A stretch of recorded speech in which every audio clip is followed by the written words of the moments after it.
सिद्धाश्च सिद्धीश्वरा आचार्या जिनशासनोन्नतिकरा पूजा उपाध्यायिका श्री सिद्धांति सुपाठिका मुनिवरा रत्नत्रयाराधिका पंचैते परमेष्ठिना प्रतिदिनं कुर्वन्तु ते मंगलम कुर्वन्तु ते मंगलम। परम पूज्य आचार्य गुरुवरेश्वर विशुद्ध सागर जी महाराज की जय। परम पूज्य मुनि श्री सुप्रभ सागर जी महाराज की जय। परम पूज्य मुनि श्री प्रणत सागर जी महाराज की जय। जय जिनेन्द्र बंधुओं, स्वागत है आप सभी का हमारे इस लोकप्रिय एवं बहुचर्चित कार्यक्रम समीचीन विकल्पों का सम्यक समाधान में। जैसा कि हम सभी जानते हैं कि इस कार्यक्रम के माध्यम से मुनि श्री सुप्रभ सागर जी के मुखारविंद से हम सभी अपने लौकिक एवं पारलौकिक समीचीन विकल्पों का सम्यक समाधान प्राप्त करते हैं। अब हम सब मुनि श्री प्रणत सागर महाराज जी के चरणों में नमोस्तु करते हुए उनसे निवेदन करते हैं कि मुनि श्री हमारे इस कार्यक्रम को आगे गति प्रदान करें। नमोस्तु महाराज जी, नमोस्तु महाराज जी, नमोस्तु महाराज। ओम नमः सिद्धेभ्य। राजीमतिया प्रविहाय मोक्षे स्त्रीं चकारा पुनिरागमाया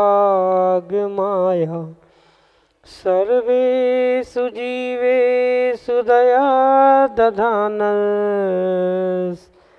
तं नेमिनाथं प्रणमामि भक्त्या तं नेमिनाथं प्रणमामि भक्त्या।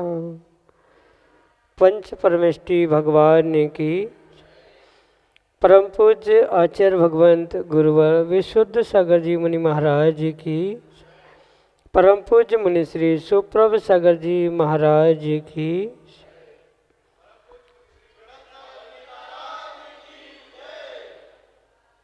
समीचीन विकल्पों का सम्यक समाधान। सम्यक ज्ञान की वह अलौकिक विधा जो हमारे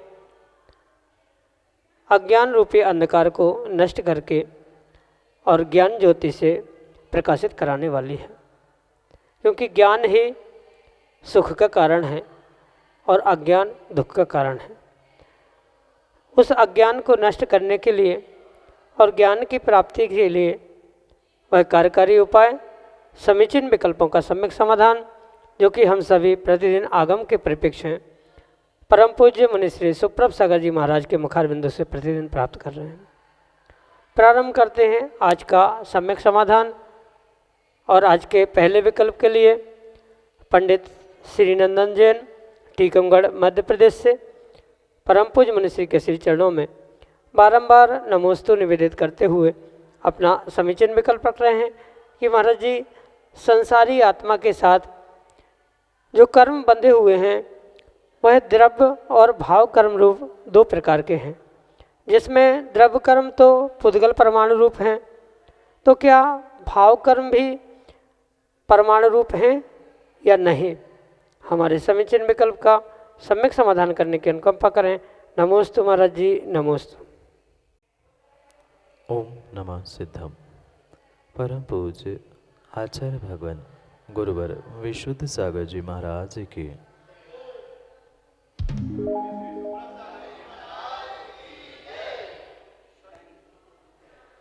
द्रव्य कर्म और भाव कर्म की अपेक्षा से जो कर्म दो प्रकार के कहें, उन दोनों प्रकार के कर्मों के विषय में उसके वास्तविक रहस्य को समझने की बहुत आवश्यकता, क्योंकि द्रव्य कर्म तो परिपूर्ण रूप से पुद्गल रूप होने से उन्हें पुद्गल परमाणु रूप स्वीकार किया जा सकता है, पर जो भाव कर्म रूप स्वीकार किए गए हैं वह कहीं न कहीं जीव के भाव या जीव के परिणाम रूप होने से उन्हें पुद्गल परमाणु के स्वरूप से स्वीकार नहीं किया जाएगा, क्योंकि जिसमें स्पर्श रस गंध वर्ण ये चार गुण होते हैं, ऐसे उस पुद्गल के निमित्त से ही परमाणु ये परिभाषा प्राप्त होती है, पर फिर भी किन्हीं आचार्य परमेश्वरी की अपेक्षा से आगम ग्रंथों में उन्होंने भाव परमाणु रूप व्याख्या भी प्रदान की है। पर भाव परमाणु का अर्थ जैसे एक पुद्गल परमाणु है जो स्पर्श रस गंध वर्ण से युक्त है, ऐसा किसी भी प्रकार का भाव परमाणु नहीं है, अपितु जीव के सबसे सूक्ष्म भावों को, सूक्ष्म परिणामों को ही वह आचार्य भगवंत भाव परमाणु के रूप में स्वीकार करते। क्योंकि ये जो कर्मों की व्यवस्था है, चाहे द्रव्य कर्म हो, भाव कर्म हो, चाहे नौ कर्म क्यों ना हो, उन सभी कर्मों के निमित्त से इस कर्म बंध की व्यवस्था को बहुत गहराई से समझने की आवश्यकता है। और ये अवश्य समझे कि द्रव्य कर्म मात्र और मात्र द्रव्य कर्मों को ही परिपूर्ण रूप से परमाणु के स्वरूप में स्वीकार किया जा सकता है, क्योंकि वह द्रव्य पुद्गल द्रव्य है। भाव कर्म जीव के परिणाम है, जीव के भाव है, और जीव के भाव, जीव के परिणाम कभी भी पौद्गलिक नहीं हो सकते। वह तो चैतन्य से ही निर्मित होने के कारण से वह पौद्गलिक रूप स्पर्श रस गंध वर्ण रूप नहीं होते। इसलिए जैसे द्रव्य कर्म पौद्गलिक होने से जिसमें स्पर्श रस गंध वर्ण है, वैसा किसी भी प्रकार से उन भाव परमाणुओं में या भाव कर्मों में नहीं होता, पर मात्र उपचार कथन उस भावों की, परिणामों की, जीव की अपेक्षा से सूक्ष्मता को बताने के लिए वहाँ आचार्य भगवंत उस भाव परमाणु शब्द का प्रयोग करते हैं। पर भाव परमाणु पुद्गल परमाणु जैसा परमाणु नहीं है, वह तो एक उपचार कथन है। भावों की, परिणामों की सबसे सूक्ष्मता को प्रदर्शन करने के लिए वह उपचार से कथन किया जाता है। जैसे पुद्गल परमाणु उस पुद्गल द्रव्य का सबसे छोटा अंश, सबसे छोटा भाग है, ऐसे ही सबसे छोटे और सूक्ष्म भावों को वहाँ ग्रहण करने के लिए आचार्य भगवान भाव परमाणु इस शब्द का कहीं कहीं प्रयोग करते। पर मैं पुनः दोहराना चाहता हूँ, भाव परमाणु पुद्गल परमाणु नहीं है, वह मात्र उस सूक्ष्मता को कहने के लिए अपेक्षा सत्य है। ये परमाणु होना वास्तविकता में भिन्न है और अपेक्षा से कहना ये भिन्न है। जैसे अपेक्षा से बेर छोटा भी है और बड़ा भी है, ऐसे ही उन परमाणु की अपेक्षा से या सूक्ष्मता की अपेक्षा से उसे परमाणु कहा जाता है। पर वास्तविकता में भावों का कोई परमाणु नहीं होता, परमाणु तो पुद्गल का ही होता है। जैसे आकाश के प्रदेश कहे जाते हैं, जीव के प्रदेश कहे जाते हैं, वास्तविकता में कोई जीव के टुकड़े नहीं हैं, आकाश के टुकड़े नहीं हैं। एक स्थान जो पुद्गल परमाणु का विराजता है या होता है, उस सूक्ष्म स्थान को प्रदेश कहा जाता है। बिल्कुल ऐसे ही भावों की सूक्ष्मता का प्रदर्शन करने के लिए भाव परमाणु आदि आदि का कई स्थानों पर प्रयोग किया है, पर वह पुद्गल परमाणु जैसे नहीं है। उसमें स्पर्श रस गंधवर्ण आदि गुण भी नहीं है। सूक्ष्मता के लिए वह भाव परमाणु कहा है। यही आपके लिए सम्यक समाधान। अगले समीचीन विकल्प के लिए भूसावल महाराष्ट्र से पद्म कुमार भागवंत परम पूज्य मुनिश्री के श्री चरणों में बारंबार नमोस्तु निवेदित करते हुए अपना समीचीन विकल्प रख रहे हैं कि महाराज जी, खंडित प्रतिमाओं के बारे में जानकारी किस जिनवाणी में मिलेगी। हमारे समीचीन विकल्प का सम्यक समाधान करने की अनुकंपा करें। नमोस्तु महाराज जी, नमोस्तु। परमात्मा की प्रतिमा का व्याख्यान तो आगम के बहुत सारे ग्रंथों में प्राप्त होता है, पर उस प्रतिमा का संस्थान कैसा होना चाहिए, उसके आकार कैसे होने चाहिए, आदि आदि के विषय में तो आगम प्रमाण प्राप्त होता है, पर किसी भी प्रकार से खंडित प्रतिमा कहाँ, कैसी, किस अपेक्षा से, ऐसा कोई अलग से आगम ग्रंथों का प्रमाण नहीं मिलता। आचार्य भगवंतों ने इस प्रकार से उन प्रतिमा के विषय में सामान्य रूप से ही लिख दिया है कि जो अंगोपांग से खंडित है, यानी किसी का अंग खंडित है तो वह प्रतिमा खंडित मानी जाती है। जो कि उपांग रूप यानी उंगली छिंगली का एक छोटा सा भाग है या कहीं नाखून का कोई थोड़ा सा भाग है, तो इनका अगर किसी भी प्रकार से खंडन हुआ है या इनमें कोई सी खरोच आदि आई है तो वह प्रतिमा खंडित नहीं मानी जाती। पर अगर अंग ही खंडित है, जैसे कि हाथ है, पैर है, नाक है, सिर है, ये अंग कहलाए जाते हैं। अगर ये अंग खंडित है, अंग भंग है, तो ही वह प्रतिमा खंडित मानी जाती है। उपांग के खंडित होने पर सर्वथा वह प्रतिमा खंडित मानी जाए जरूरी नहीं है। वहाँ उस प्रतिमा की स्थिति आदि देखते हुए उसके विषय में खंडित प्रतिमा का निर्णय किया जाता है। और ऐसा कहीं भी अलग से आगम प्रमाण ग्रंथ नहीं है कि इन्हीं ग्रंथों में उस खंडित प्रतिमा के विषय में लिखा है। पर सामान्य रूप से जो प्रतिष्ठा ग्रंथ आदि है, उन प्रतिष्ठा ग्रंथों में इन ग्रंथों प्रतिमाओं के बारे में कौन सी प्रतिमा खंडित है, कौन सी सर्वांग सुंदर है, आदि आदि का संक्षेप व्याख्यान मिलता है। पर अलग से किसी भी ग्रंथ में इन खंडित प्रतिमाओं का व्याख्यान नहीं मिलता है। जहाँ भी प्राप्त होगा वहाँ एकाध लाइन में, एकाध पैराग्राफ में ही उसका वर्णन खंडित रूप से किया गया है। अन्य किसी भी प्रकार से उसका विस्तार से व्याख्यान किसी एक ग्रंथ में नहीं मिलता। यही आपके लिए सम्यक समझ। विराग जैन, पलेरा, मध्य प्रदेश से परम पूज्य मनीषी के श्री चरणों में बारंबार नमोस्तु निवेदित करते हुए अपना समीचीन विकल्प रख रहे हैं कि महाराज जी, संसार में सबसे सुखी और सबसे दुखी व्यक्ति कौन है एवं क्यों?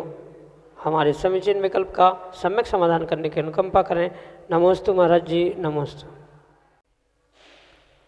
सुखी दुखी जीवों की संकल्पना व्यक्ति की अपनी अपनी मान्यता के अनुसार हुआ करती, क्योंकि किसी की अपेक्षा से कोई सुखी है, किसी की अपेक्षा से कोई दुखी। सबकी सुख दुख की अपनी अपनी कल्पना, अपनी अपनी मान्यता है। और वास्तविकता में संसार में सुख दुख कोई वस्तु नहीं है, अपितु जीवों की अपनी अपनी परिकल्पना, अपनी अपनी मान्यता ही सुख दुख रूप प्रतिभूत होते हुए दिखती है। क्योंकि किसी एक जीव के लिए जो सुख का साधन है या जिससे वो सुखी हो रहा है, उससे ही दूसरा दुखी भी होते हुए देखने में आता है। दूसरा दुखी हो रहा है, उसको देख के ही बहुत सारे सुखी होने वाले भी संसार में हैं। तो ये सुख और दुख की संकल्पना परिपूर्ण रूप से एक अपनी मानसिकता, मान्यता, परिकल्पना के रूप में होने से सर्वथा ऐसा नहीं कहा जा सकता कि कौन सा वस्तु, कौन सी व्यक्ति सुखी और कौन सी व्यक्ति दुखी है। पर सामान्य रूप से अगर हम आगम के परिप्रेक्ष्य में समझे तो आचार्य भगवान कहते हैं, इस संसार में सुखी वही है जो संतोषी है, जिसने संतोष को प्राप्त कर लिया है। जितना मिला वही पर्याप्त है, प्राप्त है वही पर्याप्त है, ये जो निर्णय करता है वह कुछ हद तक उस संसार के कारणों से और सुख के साधनों में सुखी हो सकता है। अन्यथा करोड़पति होने पर भी अगर और कमाने की आकुलता है तो वह कभी भी किसी भी प्रकार से सुखी हो नहीं सकता। इसलिए एक अपेक्षा से संतोष धारण करने वाला जीव सुखी है, और जिसके पास संतोष नहीं है, संतोषी नहीं है और लोभ कषाय से परिश्रमित है या लोभ कषाय से युक्त है, वह जीव नित्य ही हमेशा ही दुखी देखने में आता। और भी अनेक अपेक्षा से अगर समझे तो इस संसार में रहते हुए भी जिन्होंने 4 कर्मों का नाश किया, ऐसे जो अरिहंत परमात्मा हैं, ऐसे उन अरिहंत परमात्मा को हम सभी अपेक्षाओं से सुखी कह सकते हैं। और उनके अलावा जो भी कर्मों से युक्त है, ऐसे कर्मों से युक्त जीव दुखी कहलाए जा सकते, क्योंकि भले ही परमात्मा संसार में है, अरिहंत परमेष्ठी, पर फिर भी वह एक देश सुख को प्राप्त कर चुके हैं। सिद्धों जैसे 8 कर्मों को नाश करने वाले पूर्ण सुख को प्राप्त करने वाले नहीं हैं, पर जो अनंत चतुष्टय है उसमें अनंत ज्ञान, अनंत दर्शन, अनंत वीर्य और अनंत सुख, उन्होंने अनंत सुख को प्राप्त कर लिया है। इस कारण से उन्हें भी हम सर्वोत्कृष्ट सुखी संसार की अपेक्षा से कह सकते हैं। संसारातीत की अपेक्षा से सिद्ध भगवान खुश सुखी है, और बाकी जो भी संसारी जीव है वह अपनी अपनी अपेक्षा से कहीं ना कहीं दुखी है, चाहे वह तिर्यंच, नारकी, मनुष्य या देव क्यों ना हो, पर अपनी अपनी अपेक्षा से कहीं ना कहीं असंतोषी होने के कारण से वह दुखी ही दुखी है। एकमात्र अरिहंत परमात्मा ही संसार में होते हुए भी सुखी है। यही आपके लिए सम्यक समाधान। अगले समीचीन विकल्प के लिए बानपुर उत्तर प्रदेश से हमारे सामने हैं सीनू जैन अपने समीचीन विकल्प के साथ। महाराज श्री के चरणों में नमोस्तु नमोस्तु नमोस्तु। महाराज श्री, स्वाध्याय करते समय अपने ग्रंथ का चुनाव करने के लिए हमें किन बातों को ध्यान में रखना चाहिए? हमारे समीचीन विकल्प का सम्यक समाधान करने की कृपा करें। नमोस्तु महाराज जी, नमोस्तु महाराज जी। स्वाध्याय हेतु सही ग्रंथ का चुनाव व्यक्ति को अपने क्षयोक्षम को देख के करना होगा। अगर मात्र देखा सीखी दूसरों को देखते हुए कोई कठिन ग्रंथ प्रारंभ किया तो वह प्रारंभ तो होगा पर कभी पूर्णता की ओर नहीं हो सकता। इसलिए ग्रंथ प्रारंभ करते ही ये सोचना चाहिए कि इस ग्रंथ के विषय में हमने क्या क्या सुना है, या ग्रंथ प्रारंभ करने से पहले जो उसकी प्रस्तावना होती है, लगभग उस प्रस्तावना में भूमिकाओं में ये पता चलता है कि ग्रंथ के भीतर क्या है, और उसको पढ़ते समय हमें उसमें इंटरेस्ट बन गया कि हाँ ये हमें पढ़ना चाहिए, इसमें इस विषय पर व्याख्यान है, तो हम उसको पूर्ण करने का संकल्प ले, स्वाध्याय में ग्रहण करने का, चुनाव करने का प्रयास करें। अन्यथा प्रस्तावना पढ़कर ही अगर हम ये निर्णय कर पा रहे हैं कि ये कठिन विषय है, हमारे पल्ले नहीं पड़ रहा, हम नहीं समझ पा रहे हैं, तो उस ग्रंथ की जगह हम दूसरे ग्रंथ का चुनाव कर सकते। साथ में ये भी समझना आवश्यक है क्योंकि वर्तमान में बहुत सारे लोगों ने और बहुत सारे जीवों ने जो धार्मिक पुस्तकें निकालना प्रारंभ की है, लोग उन सभी को ग्रंथ कहते। आगम के परिप्रेक्ष्य में वास्तविकता में वे ग्रंथ नहीं है। ग्रंथ तो वही है जो पूर्वाचार्यों द्वारा प्रणीत विषय को ही प्रस्थापित किया जाता है, उनको ही दोहराया जाता है, वे ही वास्तव में आगम के परिप्रेक्ष्य में ग्रंथ है। अगर उन किसी तथाकथित जीवों के या तथाकथित विद्वानों के द्वारा लिखित ग्रंथों को आप अगर पढ़ोगे, उसका स्वाध्याय करोगे, तो हो सकता है अब तक आपने जो पढ़ा है उसके विषय में भ्रम हो, या उसको ही आपने धारणा रूप स्वीकार किया, तो उसके आगे आप जो भी ग्रहण करोगे, पढ़ोगे, उसमें भी आप दिग्भ्रमित हो सकते हो। इसलिए ये सबसे उत्कृष्ट कार्य करने योग्य है कि अगर ग्रंथ का स्वाध्याय करना प्रारंभ करना है तो आचार्य प्रणीत ही ग्रंथों से आप प्रारंभ करें। आचार्य भगवंतों ने भी इस विषय में बहुत व्याख्यान करते हुए कौन से समय में कौन से अनुयोगों का प्रारंभ करना चाहिए आदि आदि का व्याख्यान की। और सामान्य रूप से पूजा में भी आप पढ़ते होंगे, कई बार सुना भी होगा, प्रथमम कर्णम चरणम द्रव्यम नमः। ये जो क्रम बताया है ये बिल्कुल इसी निमित्त से बताया गया है। प्रथमम यानी सबसे पहले प्रथमानुयोग, फिर प्रथमम कर्णम कर्णानुयोग, चरणम चरणानुयोग, और फिर सबसे अंतिम में द्रव्यानुयोग। ऐसे क्रम से ही इन अनुयोगों का व्याख्यान और स्वाध्याय करने की आवश्यकता है। अगर कहीं भी किसी भी प्रकार से अक्रम हो गया तो वह स्वाध्याय करने का इंटरेस्ट छूट सकता है या व्यक्ति भ्रमित भी हो सकता है। इसलिए ये स्वाध्याय करते समय ये विशेष ध्यान दे कि अपने क्षयोक्षम अपनी बुद्धि क्या है, हमारा इंटरेस्ट किस में है, कहानियों में है कि गणित में है या और किस में है, तो उस हिसाब से फिर उन समय के अनुसार अपनी परिस्थिति के अनुसार उन ग्रंथों का चुनाव करने की आवश्यकता है। ये भी समझना चाहिए अगर उस ग्रंथ के स्वाध्याय करते समय कुछ हमें जिज्ञासा उत्पन्न हुई तो हम उस कठिन विषय को कहाँ पूछ सकते हैं, या फिर हम सामान्य ही पढ़ते हुए आगे कब बढ़ेंगे, क्योंकि मात्र सामान्य ही पढ़ते रहेंगे तो नए विषय कभी पढ़ ही नहीं सकते। तो इन सभी का स्वयं का क्षयोक्षम, स्वयं का समय आदि समझते हुए इन ग्रंथों का चुनाव करें। पर फिर भी मैं कहता हूँ कि सब वर्तमान के धार्मिक पुस्तकें ग्रंथ के स्वरूप में नहीं है, वे स्वाध्याय करने योग्य नहीं है। भले ही विद्वान का हो या किसी का भी लिखा हो, पर अगर आचार्य प्रणीत उस धारा प्रवाह को साथ में लेके चल रहे हैं तो वह करने योग्य है, अन्यथा पढ़ने योग्य नहीं है। इसलिए प्रस्तावना आदि पढ़ते हुए उसका निर्णय करें। और हमें स्वयं को समझ में नहीं आया, किसी ने नाम सुझाव भी दिया, तो उसके विषय में अपने गुरु से सलाह लेते हुए उस ग्रंथ का स्वाध्याय करें, तो आप हमेशा ही उस ग्रंथ के स्वाध्याय करने में सफलता को प्राप्त करोगे। यही आपके लिए सम्यक समाधान।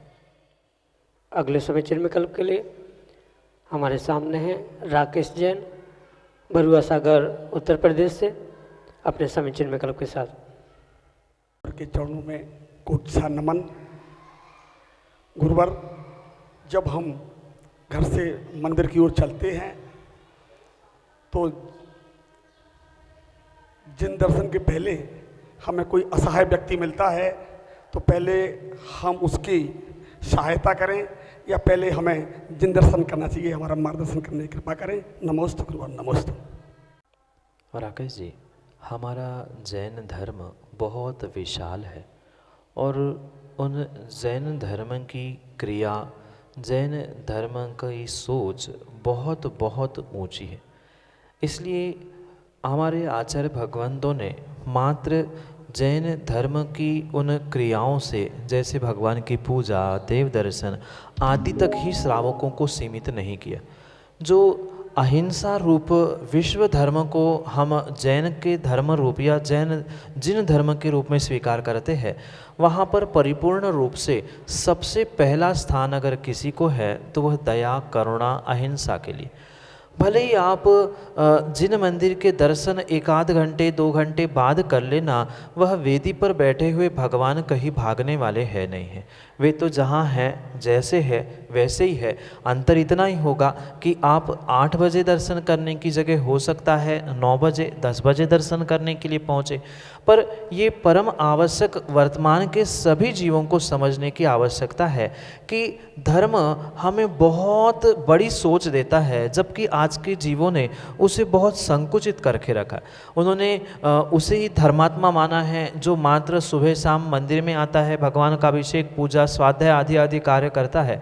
इतना मात्र होने से वो किंचित भी धर्मात्मा नहीं है। अगर उसकी सोच एक दूसरे जीव के प्रति, एक दूसरे इंसान के प्रति या किसी असहाय गरीब व्यक्ति के प्रति अच्छी नहीं है, तो वह उसका धर्म करना, धर्म की क्रिया करना मात्र ढोंग हो सकता है। क्योंकि भले ही आचार्य भगवंतों ने ये लिखा है कि जिनेंद्र भगवान के सच्चे भावों से दर्शन करने के बाद उस श्रावक को विधि पूर्वक दर्शन अगर करता है तो करोड़ों उपवास का फल मिलता है। ये सत्य है, पर ये भी तो सत्य है उस जिनेंद्र भगवान को तो दर्शन करने के लिए हमें पहुंचना ही पहुंचना है। थोड़ा सा विलम्ब हो जाए, जिसको ज़रूरत थी, जिसको आवश्यकता थी, उस आवश्यकता को पूर्ण करके अगर हम जाएंगे, कम से कम उनसे पूछ के भी जाएंगे, तो भी उससे भीतर तसल्ली मिलेगी। और ये भी पक्का मानना कि उस जीव की अगर दुआएं आपको लग जाए, क्योंकि एक द्रव्य दूसरे द्रव्य के लिए कुछ नहीं करता, पर फिर भी निमित्त भूत अगर किसी की सद्भावना आपके साथ जुड़ जाती है तो विशेष विशेष आपकी विशुद्धि बनेगी और विशेष कर्मों की निर्जरा के लिए निमित्त बनेगी। इसलिए भले ही जो बहुत सारे जीव ये सोचते हैं कि मैं तो 16 पहने हूँ, अब उस जीव को कैसे सहयोग करूँ, इतना ही होता, एक बार का 16 ही बिगड़ता, पर उस दुखी दीनहीन जीवों पर करुणा करते हुए उसे सहायता कर लेंगे तो वह हमेशा के लिए आपको भी पूजने लग जाएगा। इसलिए ये जीव को समझना होगा, पत्थर के भगवान को तो पूजना ही पूजना है, पर जो बनने वाले भगवान इंसान तिर्यंच आदि रूप है उनको भी पूजते रहेंगे तो अवश्य ही हम उस जैन धर्म के अनुयायी बनते हुए अहिंसा, करुणा और दया रूपी इस विश्व धर्मों को जीवन में उतारने का वास्तविकता से प्रयोग कर सकते हैं और प्रयास कर सकते हैं। अन्यथा किसी भी प्रकार से मात्र कोरी जिनेंद्र भगवान की पूजा, कोरी क्रियाएं हमारे जीवन को सफल बनाने के लिए काम में नहीं आएगी। जो कई बार मेरी भावना में सामायिक पाठ आदि में आपने पढ़ा होगा, दीन दुखी जीवों पर मेरे उर से करुणा स्रोत बहे। अगर उन दीन दुखी जीवों पर ही उर से करुणा स्रोत नहीं बह पा रहे हैं तो किसी भी प्रकार से मात्र कोरा धर्म करना या धार्मिक क्रिया करना पुण्य का निमित्त नहीं हो सकता। इसलिए वह सहायक जीवों की, आवश्यक मंदों की अगर आपने इच्छा की या अपनी शक्ति के अनुसार उनको पूछ भी लिया, इतना भी कह दिया कि कुछ देर रखो, रुक जाओ, मैं लौटते हुए देख लो, तो उसको भी तसल्ली होगी, अपना भी काम बन गया, उसका भी काम बन गया। ऐसा हम अवश्य ही कर सकते हैं और वास्तविकता में यही हमारे आचार्य भगवंतों की, हमारे तीर्थंकर भगवंतों की और जैन धर्म की सोच है, जो कि आपके लिए सम्यक समाधान से। अगले समीचीन विकल्प के लिए जतारा मध्य प्रदेश से रिमी जैन हमारे सामने। नमोस्तु महाराज जी, नमोस्तु महाराज जी। महाराज जी, मेरी शंका यह है कि हमारे नगर में जब साधु आते हैं तो हम उनकी वैयावृत्ति किस प्रकार कर सकते हैं, और महाराज जी वैयावृत्ति कितने प्रकार की होती है? नमोस्तु महाराज जी, नमोस्तु महाराज जी। आचार्य उपाध्याय तपस्वी शेख ग्लान इस प्रकार का सूत्र देते हुए आचार्य भगवंत उमा स्वामी महाराज उन वैयावृत्ति तप के भेदों को समझाते। कहीं आचार्य भगवंतों ने उसके 9 भेद तो कहीं पर 10 भेद समझाए, पर ये बहुत मोटा मोटी किए गए भेद है। हमारी अपेक्षा से वैयावृत्ति के इससे भी अनेक प्रकार के भेद हो सकते हैं, अनेक प्रकार की वैयावृत्ति होती। जीवों ने वैयावृत्ति का अर्थ मात्र हाथ पैर दबाना इतना ही समझा है, पर वास्तविकता में साधु की वैयावृत्ति का अर्थ मात्र हाथ पैर दबा देना, शरीर की ही वैयावृत्ति करना इतना ही नहीं है, अपितु उसके परिप्रेक्ष्य में बहुत सारे पहलुओं को आगम के परिप्रेक्ष्य में समझने की आवश्यकता है। जैसे वैयावृत्ति के अनेक भेद है, वह स्थिति, काल, द्रव्य, क्षेत्र, भाव आदि को लेते हुए ही समझने की आवश्यकता। जो उमा स्वामी भगवान ने और मूलाचार आदि में आचार्य वड्डकेर स्वामी ने जो उसके 9 और 10 भेद बताए हैं, वहाँ भी स्पष्ट रूप से कहा है कि आचार्य भगवंत है तो आचार्यों की वैयावृत्ति कैसे करनी चाहिए, उपाध्याय परमेष्ठी की कैसी वैयावृत्ति होती है, जो पढ़ाई लिखाई करने वाला विशेष मुनिराज है, साधु है, उनके परिप्रेक्ष्य में उनके लिए बुद्धि के लिए वर्धन ऐसी भोजन सामग्री देने से उनके मस्तिष्क आदि की किस प्रकार से वैयावृत्ति आदि का व्याख्यान आपको आगम ग्रंथों में प्राप्त हो सकता। पर सामान्य रूप से अगर हम समझे, उससे हटकर जो अनेक भेद है उसको समझने के लिए हमें परिपूर्ण रूप से सबसे पहले साधु की प्रकृति को समझने की आवश्यकता। नगर में माना कि कोई साधु परमेष्ठी पहुँचे, कोई त्यागी, कोई आर्य का माँ आदि भी पहुँचे, तो उनके निमित्त से सबसे पहले उन साधुओं की प्रकृति कैसी है। किसी की पित्त प्रकृति होती है, किसी की वात होती है, किसी की कफ होती है, तो सामने वाले की प्रकृति कैसी है, वर्तमान का समय कौन सा चल रहा है। अगर गर्मी का मौसम चल रहा है और उनकी पित्त प्रकृति है, तो जो स्वाभाविक रूप से ठंडी सामग्री होती है जिससे पित्त का उपशमन हो, ऐसी सामग्री का प्रयोग उनके आहारचर्या आदि में करना। जो अन्य भी शरीर को ठंडक देने वाली सामग्री है, उनका प्रयोग उनके शरीर के मर्दन आदि के लिए करना आदि अनेक प्रकार की उन परिस्थितियों को समझकर साधु की वैयावृत्ति करने की आवश्यकता। क्योंकि ऐसा कोई एक स्टैंडर्ड फॉर्मेट नहीं बनाया जाएगा कि 2 और 2 4, 5 और 2 7, ऐसा किसी भी प्रकार से व्याख्यान नहीं होगा कि ऐसी ही वैयावृत्ति होती है। साधु की उस काल की विषमता क्या है, हो सकता है उनकी सामान्य प्रकृति पित्त की है, पर किसी कारण से उनका कफ बिगड़ गया है, उनको कफ बढ़ रहा है, तो वह समझते हुए, उस परिस्थिति को समझते हुए उन जीवों की वैसी उस समय में तात्कालिक व्यवस्था बनाने की आवश्यकता है। क्योंकि जैसी मेरी प्रकृति या जो मुझे अच्छा लगता है, ज़रूरी नहीं है दूसरे ही साधु, दूसरे मुनिराज को वैसा ही अच्छा लगे। वह जो साधु है विशेष अगर तपस्या कर रहा है, तो विशेष तपस्या करने वाले जीवों के लिए विशेष गरिष्ठ आहार आदि दिया जाता है। उनके लिए दिमाग को, उनके शरीर को शीतलता मिले, ऐसे स्थान पर उनको रोकना चाहिए। क्योंकि सबसे अधिक वैयावृत्ति अगर साधु की करनी चाहिए तो उनकी मानसिक और परिणामों की वैयावृत्ति करना बहुत कठिन हुआ करता। क्योंकि शरीर की वैयावृत्ति करने वाले तो संसार में, नगर में बहुत सारे मिलते हैं, पर उनको किस समय पे क्या ज़रूरत है। क्योंकि साधु परमेष्ठी अपने मुख से कहेंगे नहीं कि हमें ये लेके आओ, वो लेके आओ। वे सच्चे भावलिंगी होने से कभी अपने मुंह से याचना नहीं करेंगे। तो ये श्रावक का कर्तव्य है कि अब आपने देखा कि वे लिखते लिखते पेन को झटक रहे हैं, समझ में आ रहा है कि पेन की स्याही शायद ख़त्म हो गई है, आपको तुरंत लाके उनको पेन उपलब्ध करा देना, या उन्होंने कहा ऐसा नहीं रखते, तो जैसी उनकी अनुकूलता है ये भी आपकी वैयावृत्ति है। माना कि आप समझ रहे हैं कि मुनिराज कहीं बैठना चाहते हैं और वहाँ बैठने के लिए उनको अनुकूल स्थान नहीं दिख रहा है, तो एक श्रावक उठकर उनके लिए पाटा लगाए या अन्य भी जो उनकी अनुकूलता है वैसा कार्य करे, तो ये भी एक वैयावृत्ति के अंतर्गत आता है। इसलिए साधु के अनुकूल कार्य करना ये ही सर्वोत्कृष्ट वैयावृत्ति नाम के तप को समझने की आवश्यकता। फिर जैसा साधु है, जैसे साधु की प्रकृति है, प्रकृति के साथ साथ वर्तमान का समय, वर्तमान का मौसम कौन सा है आदि समझते हुए उनका त्याग, उनकी तपस्या किस प्रकार की है, क्योंकि जैसा जैसा उनका त्याग होगा वैसे वैसे अनुकूलता से ही उनके लिए आहारचर्या या अन्य भी साधनों को जोड़ते हुए वैयावृत्ति की जाती है। इसलिए जैसा साधु की प्रकृति, वर्तमान की मौसम आदि की प्रकृति आदि सब कुछ समझते हुए वैयावृत्ति के अनेक भेद होते हैं। सामान्य रूप से हमारे भीतर अगर श्रद्धा समर्पण है तो कुछ ही दिनों में हम नगर में आए हुए साधु की प्रकृति, उसकी तपस्या, उसका त्याग, उसकी अनुकूलता, उनकी प्रतिकूलता, उनकी आवश्यकता, ये सब कुछ समझ सकते हैं। और उनको जैसे ही समझ में आता है उनके अनुकूल हमारा प्रत्येक कार्य करना, ये भी वैयावृत्ति है। इतना ही नहीं, माना कि किसी ने ये सोचा कि हमें तो वैयावृत्ति तप करना है, कर्मों की निर्जला करना है, पर माना कि उस समय पर साधु की वैयावृत्ति करवाने की कोई मानसिकता नहीं है, उन्हें एकांत चाहिए था, तो ये भी बात समझकर हमें ये समझना चाहिए कि ठीक है, ये भी उनको अकेला छोड़ना या उनके साथ बैठ जाना, ये उनकी अनुकूलता से काम करना, ये भी वैयावृत्ति हो सकती है। तो अनेक प्रकार की उन साधुओं के भाव, परिणाम, परिणति, तपस्या, द्रव्य, क्षेत्र, काल, भाव, इन सबको समझते हुए उनके अनुकूल कार्य करना, इतनी वैयावृत्ति है। और ये अनेक प्रकार की हो सकती है। सामान्य रूप से भले ही 9-10 प्रकार की कही है, पर अनेक प्रकार की, जैसे साधु, जैसे उनके भाव, द्रव्य, क्षेत्र, काल आदि देखते हुए वैसी उनकी वैयावृत्ति करना, यही आपके लिए सम्यक समाधान।